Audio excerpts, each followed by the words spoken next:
Good afternoon मित्रांनो, कसे आहात? मला वाटतं की छान आहात. बाळांनो, मी पहिली आणि दुसरी कविता तुम्हाला शिकवली, पण त्याचं वर्कशॉप अजून तुम्ही लिहिलं नाही. तर आपले आदरणीय जाधव सर हे जे तुम्हाला जे अभ्यास सांगतायत तो अभ्यास तुम्ही व्यवस्थित करतायत, पण याच्यापेक्षाही अजून सुंदर अभ्यास करा. वेळेत तुमचा अभ्यासक्रम चालू ठेवा. तर बाळांनो, तर ही आज आपण पहिला lesson and encounter of a special kind हा लेसन्स अभ्यास करणार आहोत. आता लेसन अभ्यास करताना आपल्याला कोणत्या दोन गोष्टी व्यवस्थित करणं गरजेचं आहे, तर याच्यामधला ॲक्टिव्हिटी सी किंवा ॲक्टिव्हिटी 3 आणि ॲक्टिव्हिटी 5 जो व्होकॅब्युलरीचा प्रश्न आहे तो व्यवस्थित करणं गरजेचं आहे. जे शब्दार्थ येणं गरजेचे आहेत आणि जे मार्जिनमधले सगळे व्होकॅब्युलरी आहे ते लिहून काढणं, त्यातले सगळे प्रश्न तुम्ही व्यवस्थित लिहिणं हे सगळं तुमची रिस्पॉन्सिबिलिटी आहे. आणि हा जो लेसन्स आहे त्याच्या पाठीमागे काही फ्रेजेस आहेत, तर त्या फ्रेजेससुद्धा तुम्हाला परीक्षेसाठी येतात.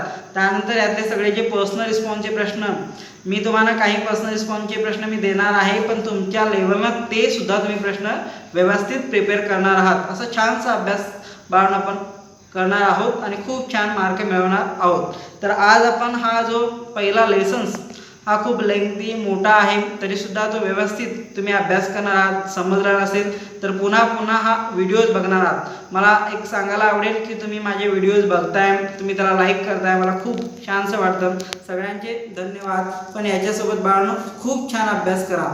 तर आज आपण an encounter of a special kind हा तपन मुखर्जी यांचा लेसन बघणार आहोत. बाळांनो, हे जे तपन मुखर्जी जे रायटर्स आहेत ते आता 70 इयर्सचे आहेत आणि 55 वर्षापूर्वी त्यांच्या आयुष्यात घडलेली घटना म्हणजे लेखक जेव्हा 15 वर्षाचे होते तेव्हा त्यांच्या आयुष्यात त्यांनी बघितलेला एन्काउंटर तो काय होता, तो अजूनसुद्धा 55 वर्षानंतर त्यांच्या नजरेसमोर अजूनही तो आहे, तो विसरला जात नाही. तर बाळांनो, प्राणी आणि ह्युमन जे मॅन आणि जे काही ह्युमन आहे त्यांचा संबंध कसा आहे. आपणाला परवा सुशांत सिंग राजपूत यांनी आत्महत्या केली, त्यांचा आणि त्यांच्या कुत्र्याचा एक व्हिडिओ शेअर झालेला होता. म्हणजे आपल्याकडे कुत्रा असू देत, मांजर असू देत, पोपट असू देत किंवा कोणताही प्राणी असू देत, तर त्याच्याशी आपलं जी नाळ आहे याचा अर्थ असा नसतो की आपण त्याच्याशी बोलतो म्हणजे त्याच्याने आपली लँग्वेज आपल्याला समजते, असं काही नसतं.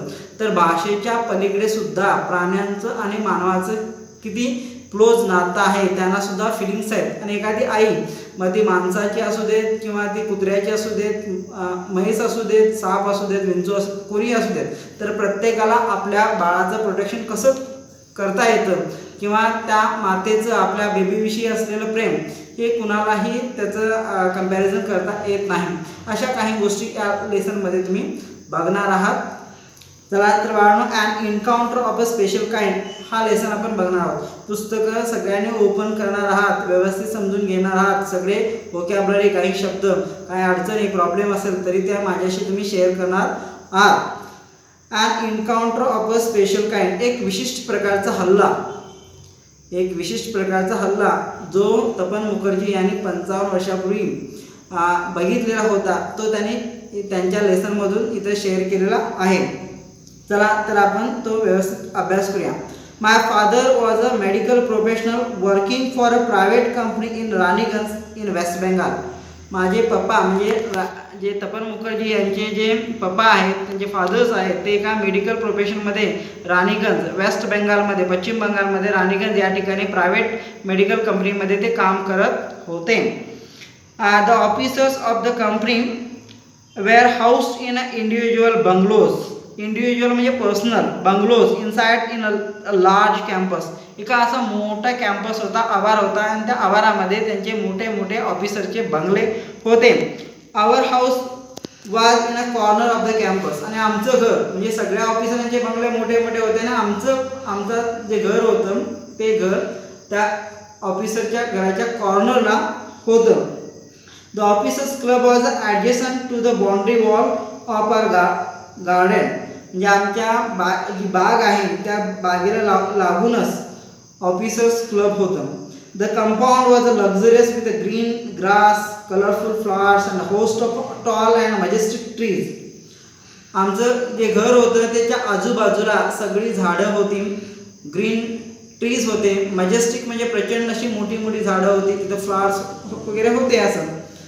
The seasonal vegetables in the kitchen gardens of the household and the magnificent trees constantly attract squirrels and many species of birds. आमच्या घराच्या आजूबाजूला जी झाडं होती त्या झाडा असण्या कारणाने भरपूरसे अट्रॅक्टेड स्क्विरल्स, खारुताई यायच्या, वेगवेगळ्या प्रकारचे पक्षी वगैरे यायचे. A group of langurs had been even made their den in the ashwattha tree nearby. तिथं जे अस्वर्थ म्हणजे ज्याला आपण पिंपळाचं झाड म्हणतो, त्या पिंपळाच्या झाडाच्या जवळ एक डेन होता, म्हणजे ज्या ठिकाणी पक्षी राहतील अशी ढोल प्रकारचे वसतिस्थान होतं त्यांचं. त्या ठिकाणी असं एक लंगूरचा ग्रुप, लंगूस म्हणजे मंकीज, माकडांचा ग्रुप, आणि हे सगळं म्हणजे आमच्या जी बंगलेज होते, घरं होती, त्या आजूबाजूच्या परिसरामध्ये मोठमोठाली झाडं असल्या कारणाने पक्षी तिथं ॲटोमॅटिकली भरपूर प्रमाणात यायचे. They had all become a part and parcel of our existence and daily life. आपल्या रोजच्या जीवनाचं ते एक एक्झिस्टन्सचं, अस्तित्वाचं part and parcel. Part and parcel बनवणे एक फ्रेज आहे. Part and parcel means integral part. Integral part means एक अविभाज्य घटक, त्याला आपण सेपरेटच करू शकत नाही. Means we can say that our parents are part and parcel of our life. आपले आईवडील आपल्या जीवनाचा अविभाज्य घटक आहे. त्यांना वी कॅनॉट सेपरेट, त्यांना सेपरेट आपण करू शकत नाही. जसं आपल्या घरात काही प्राणी पक्षी वगैरे असतात, तसे ते एक अविभाज्य रोजच्या सवयीचा भाग झालेलं होतं. हे बाळनो, आता जो हा पहिला पॅराग्राफ होता तो लेखकाचं घर आणि तिथला सराउंडिंग याचं वर्णन केलं. देन आता ही स्टोरी सुरुवात होते, स्टार्ट होते. A small incident on a Saturday afternoon left a profound effect on me and unfolded before my eyes a whole new dimension to the wonders of the God creation. A small incident म्हणजे घटना, एक प्रसंग, एक छोटी घटना घडलेली होती Saturday आफ्टरनूनला, शनिवारी दुपारी घडलेली घटना. माझ्या आयुष्यात 55 वर्षापूर्वी लेखकाच्या आयुष्यात घडलेली घटना आज प्रोफाउंड म्हणजे भरपूर असा इफेक्ट माझ्यावर करून गेलेली आहे. आणि ती अनफोल्डेड, मला अजूनही ती अनफोल्डेड होते, रिव्हेल होते, उघडकीस येते. My is a whole new dimension to the wonders of the God creation. देवाच्या त्या क्रिएशननं जी घडलेली घटना मला अजूनही माझ्या डोळ्यासमोर दिसते. It was a few days into the Puja vacation. आता दुर्गापूजेचे दिवस असतात आपल्याकडे, जशी दिवाळी असते तसेच काही हे सुट्टीचे दिवस होते. Just like for any other child, the holidays provided an opportunity for me to become engrossed in various magazines and story books published especially for children in the festive season. मित्रांनो, आपल्याकडे दिवाळी अंक येतात. मे महिन्यामध्ये आपण कधीतरी बघितलं असणार, झी मराठीचा खाली डोकं वर पाय, काही मुलांसाठी असे छान छान अशी पुस्तकं येतात. आणि असेच फेस्टिव्ह दुर्गा वेकेशन असल्यामुळे पुस्तकांचा तो पब्लिश करण्याचा वेळ होता, फेस्टिव्ह सीझन होता. आणि त्यामुळे मी सुद्धा काही पुस्तकं मिळतील, वाचायला मिळतील, ती एक इट्स वॉज ऑपॉर्च्युनिटी, अशा पद्धतीने मी होतो. After hearty lunch, my parents and my younger sisters lay down for an afternoon nap and I settled down with a story book.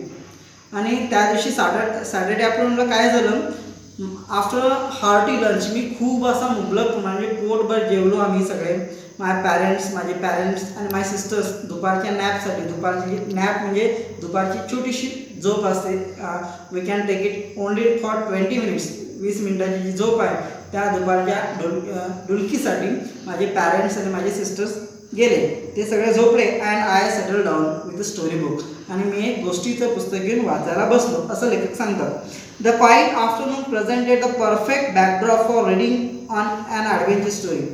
आणि त्या दुपारी मी एक अशी साहसी गोष्ट, एक ॲडव्हेंचर स्टोरी वाचायला चालू केली. The silence was occasionally broken by the sound of my family snoring, the intermittent chirping of house sparrows, the harsh cawing of crows, the shrill call of a kite flying high above the ground.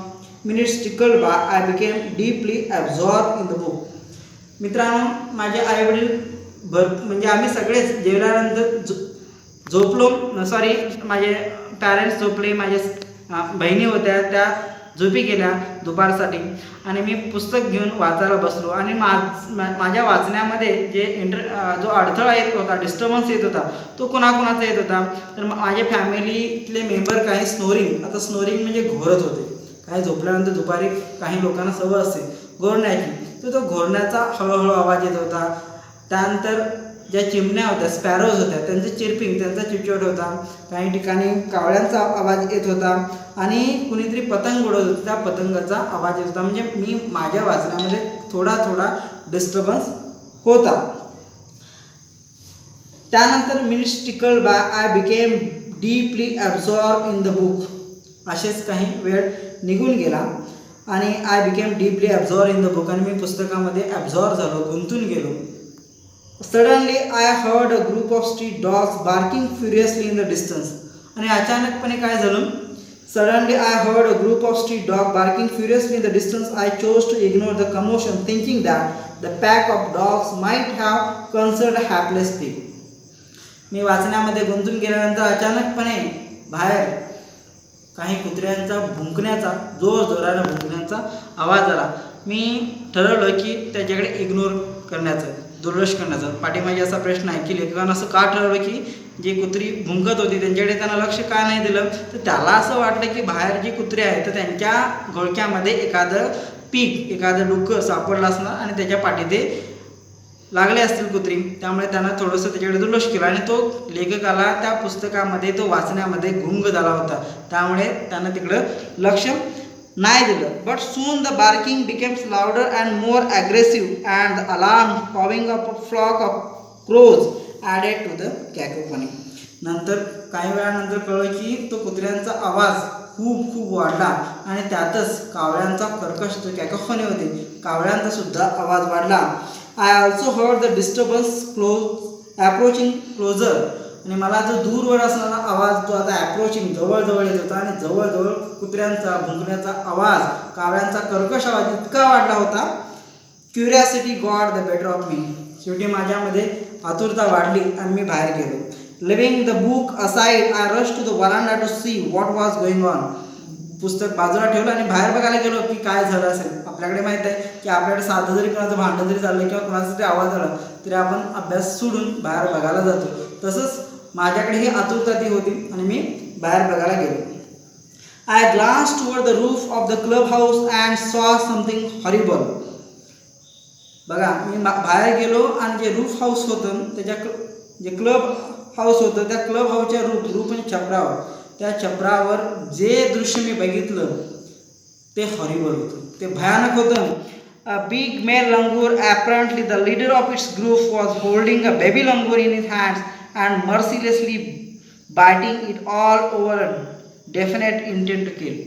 आणि त्यांनी जो बघितलेला जो हा incident आहे ते share करतात. एक बिग मेल लंगूर, एक मोठा माकड, एक बिग मेल लंगूर एका छोट्या बेबी लंगूरला मर्सिलेसली, निर्दयपणे त्याला असं पकडून, तुमच्या पुस्तकामध्ये आहे बघा, ते पकडून त्याला चावून मारत होता. It was a encounter by a big male langur.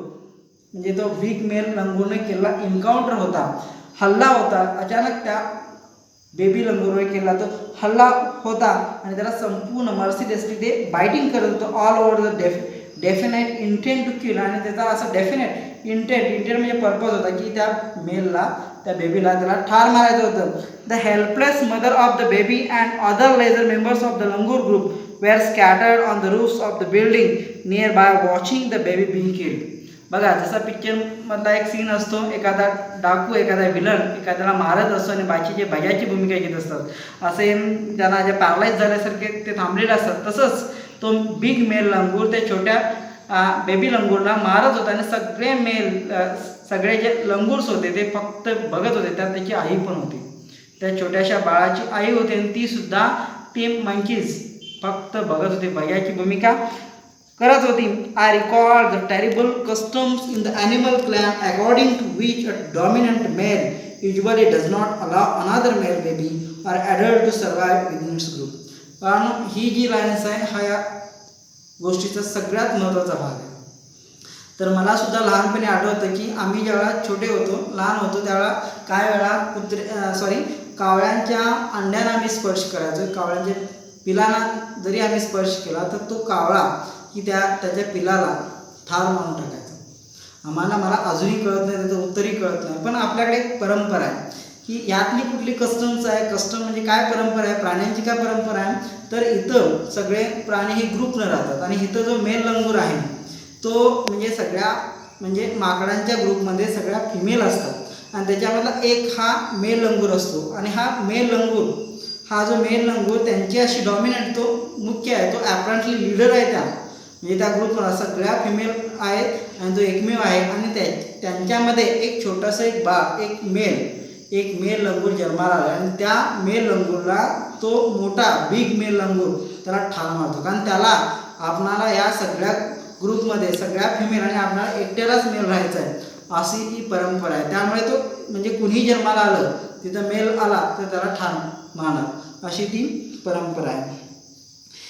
Without losing any time, I gathered a stout stick in one hand and hurled a piece of stone at the marauding langur. The langur was so infuriated that it hardly took any notice of my assault, but then I started throwing more stones. The dogs on their part raised their pitch of cry. शेवटी मला हा disturbance झाला, मी बाहेर आलो आणि नंतर disturbance झाल्यानंतर मी हातामध्ये एक स्टाउट स्टिक अशी एक जड काठी घेतली, दगड घेतले आणि तो अटॅक करणारा जो मेल बिग लंगूर होतो त्याच्यावर मी दगड फेकले, काठी दाखवली आणि शेवटी मी जेवढे हल्ले करत होतो पण तो त्याला मारण्यासाठी तो बिग मेल लंगूर त्याला मारण्यामध्ये एवढा तो इन्वॉल्व झाला होता की त्यानं माझ्या ही डिडंट टेक नोटीस म्हणजे त्याच्या लक्षातच नाही आलं की मी त्याच्यावर हल्ला करतो आणि शेवटी तिकडं कुत्रीसुद्धा मोठमोठ्याने भुंकत होती. But then started throwing more stone. पण नंतर मी भरपूर दगड मारले. The dogs on their part raise their pitch of cry. कुत्रीसुद्धा मोठ्याने भुंकू लागली. The change circumstances and the sudden unexpected attack from unknown quarters force the langur to drop the baby from the sloping roof over the veranda. शेवटी भरपूरशे कुत्र्यांचा आवाज, मी मारलेली दगड, दाखवलेली काठी यात सर्कमस्टन्सेस अशी बदलली की त्या रूपवर तो छपराळ असलेला बिग मेल लंगूर जो पुस्तकामध्ये दाखवला त्याच्या हातात जे असलेलं ते बेबी लंगूर त्यानं ड्रॉप केलं, खाली ते सोडलं. The baby was listless and appeared to be dead. As its body started to slide down, the excitement of the packs of dogs grew manifold at the prospect of a good kill and meal. शेवटी त्यानं हातातून सोडलं आणि शेवटी ते त्या त्या छपरावरचं ते बेबी लंगूर खालती स्लाइड डाऊन होत होतं. त्यावेळेला ह्या कुत्र्यांना एक्साइटमेंट झाली, खूप मोठा आनंद झाला की त्यांना वाटलं की आता ते बेबी लंगूर खाली पडेल आणि आपण त्यांना ठार करू आणि आपली पार्टी होईल, मील होईल, जेवण होईल, असं त्या कुत्र्यांचा पर्पज होता. Keeping the dogs, page number पाठीमागे, keeping the dogs at bay with stick. कुत्र्यांना मी काठी दाखवून त्यांना बाजूला सारलं. I manage to catch hold of the baby langur's tail just as it tipped over the edge of the tile roof. The baby appeared inert and lifeless. It was indeed a male baby. शेवटी मी त्या रूफवरचं जे male baby लंगूर होतं त्याच्या शिपटीला पकडलं, त्याला खाली घेतलं आणि इट वॉज अ लाईफलेस. असं ते बेबी लंगूर दिसत होतं की ते डेड झाल्यासारखं वाटत होतं, इनर्ट होतं, कुठलीही त्याची मोशन नव्हती, काही म्हणजे ते अनकॉन्शियस बेशुद्ध अवस्थेत होतं. आणि नंतर बघितलं खरंच it was a Indeed means really it was a male baby लंगूर आणि ते छोटंसं मेल होतं म्हणूनच तो मेल त्याचा जो प्रमुख होता त्या ग्रुपचा लंगूरचा तो त्याला मारत होता. By this time my parents and sister had come out of the veranda and were witnessing my rescue operation. बघा ही तुम्हाला गोष्ट जर खोटी वाटत असेल तर याचा विटनेस, याचे जे साक्षीदार माझे आईवडील आहेत, माझे पॅरेंट्स वगैरे त्याला जागे झाले, सिस्टर जागे झाल्या आणि मी त्या छोट्याशा बाळाला वाचवण्याचं जे ऑपरेशन केलं होतं, जी मोहीम होती त्याला साक्ष कोण आहेत, माझे आईवडील आणि माझी बहीण. Some of our neighbours had also gathered in the distance. काही अंतराळ सगळे आमचे जे शेजारी आहेत तर ते सुद्धा बघत होते. I took the baby langur to our backyard and gently laid him on the floor inside the poultry coop. I took the baby langur to the backyard. मी त्या बेबी लंगूरला शेवटी घेतलं आणि आमच्या बॅकयार्डला म्हणजे पाठीमागच्या अंगणात जिथं पोल्ट्री कूप आहे, पोल्ट्री कूप म्हणजे जिथं कोंबडी किंवा कुठलेही पक्षी वगैरे ठेवतो ते घर, तिथं मी त्याला घेऊन गेलो. His body was full of deep bite mark and scratched. Blood was oozing from some of the wounds. The baby remained motionless. बघितलं तर त्याची बॉडी असे डीप मार्क म्हणजे खूप खोल त्या मेल लंगून चावलं होतं, त्यामुळे त्याचं ब्लड वॉज उझिंग, ब्लड त्यातून बाहेर येत होतं आणि सगळं स्क्रॅच केले होते. ते खरंच ते बेबी असं मेल्यासारखं वाटत होतं. My father provided first aid to clean the wounds and stop the bleeding. I was relieved to find out that the baby was breathing even though his breath was short. माझे पप्पा medical field असल्यामुळे आमच्या घरी first aid होतं. शेवटी first aid प्रथमोपचार घेतलं, त्याचे ओन्स सगळ्या ओन्स म्हणजे जखमा ओन्स सगळ्या क्लीन केल्या, ब्लिडिंग त्याचं थांबवलं आणि नंतर काही वेळानंतर त्याचा श्वास थोडा संत गतीनं चालू झाला. इट वॉज लाईव्ह, ते जिवंत होतं. तेव्हा वी रिलीव्ड, आम्हाला हायसं वाटलं, बरं वाटलं. Splashes of cold water made the baby stir and after a few शेकी अटेम्प्ट ही सॅट अप. त्याच्यावर काही पाण्याचे शिंतोडे टाकले, पाणी शिंपडलं, नंतर ते अचानक घाबरल्या अवस्थेत ते उडून बसलं. Sat up. He was a state of shock and started trembling like a leaf in the wind. आणि जसं झाडावरचं पान थरथर कापावं तसं ते त्याच्यावर एवढा मोठा एन्काउंटर, एवढा मोठा अटॅक झाला होता. त्यामुळे ते घाबरून, ते एक बेबी होतं, ते थर कापत होतं. His two little twinkling eyes welled up with tears and he started to sob with a muffled cry just like a human child would after experiencing a trauma.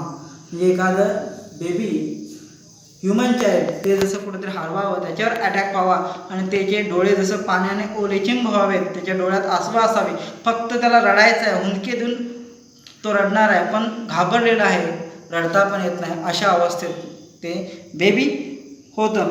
I offered him a peeled banana which he accepted with his unsteady hand and began taking hesitant bite. मी शेवटी त्या baby लंगूरला एक peeled banana, एक सोललेलं केळ दिलं आणि नंतर त्यानं घेऊ की नको असं हेजिटंट घेऊन ते केळ घेतलं आणि स्मॉल बाईट, आता ते बेबी आहे, छोटा आहे, त्यामुळे त्यानं छोटे बाईट करून ते खायला सुरू केलं. My attention was fixed on the revival of the baby langur. Suddenly I had an uncanny feeling of being watched. I turned away from the cook and looked off.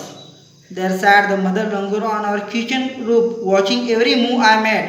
She simply sat there quietly as if convinced that no harm was being done to her child. My attention was fixed.